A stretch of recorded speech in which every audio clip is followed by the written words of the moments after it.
Yeah, well, that is, as you say, a watershed issue. It's one of the defining issues, right? If we can't even treat the unborn, the most vulnerable, the most innocent, and if we can't start there, right? Social justice begins in the womb. If we can't begin there, why talk about any justice issue? Why talk about anything, right? If you can't even have the right to live, to become born into the human race, well, you're not going to get far with any other rights talk. So it is crucial.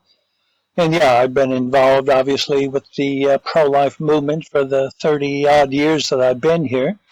I've written a number of books on ethical issues. So one of them is on abortion. Another one I have on euthanasia. Some on things like homosexuality. So yeah, it's a crucial issue.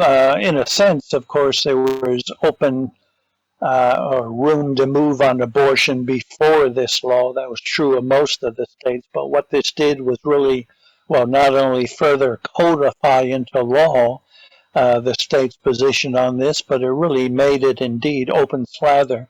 So that law was passed 2008. And at the time, it was probably one of the most liberalized abortion laws, not just in Australia, but in the whole world. I mean, it was really hardcore, as you say, right up to birth.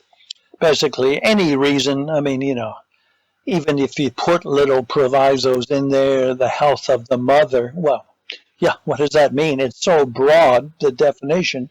Oh, I can't go back to work. I can't earn money. This kid is hindering my career. Well, that's considered a threat to the health of at least the mother's psychological or emotional well-being, right? So there's no actual, she's not going to die tomorrow. She may not get back to her job next week if she does carry to term her baby.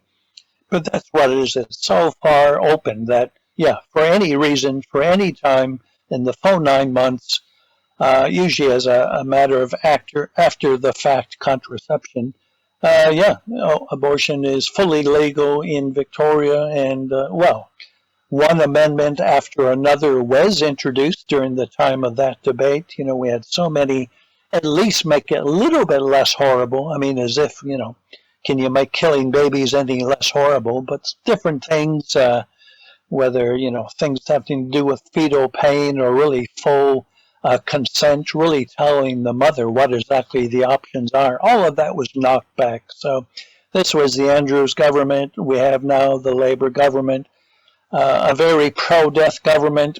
Same with euthanasia, same with everything, really. They're pushing a very dark anti-life agenda. So yeah, I was there fighting that as long as I could, as were many others. And ever since then, every October, we have a March for the Babies, which commemorates the 2008 decision. So, yeah, we've done that now for 12, 13 years as well. And, yeah, it's always the case when a law goes through, it's much harder to undo it, right? Better to prevent bad laws from coming into place in the first instance. So now, is it impossible to turn it around? No, we can, if who knows, change a government and change a fortune and a lot of prayer.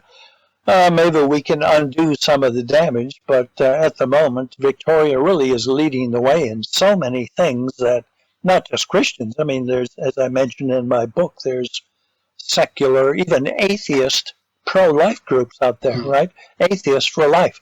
So it's a huge issue, and just one of many, sadly, that those of us living in Victoria are having to deal with.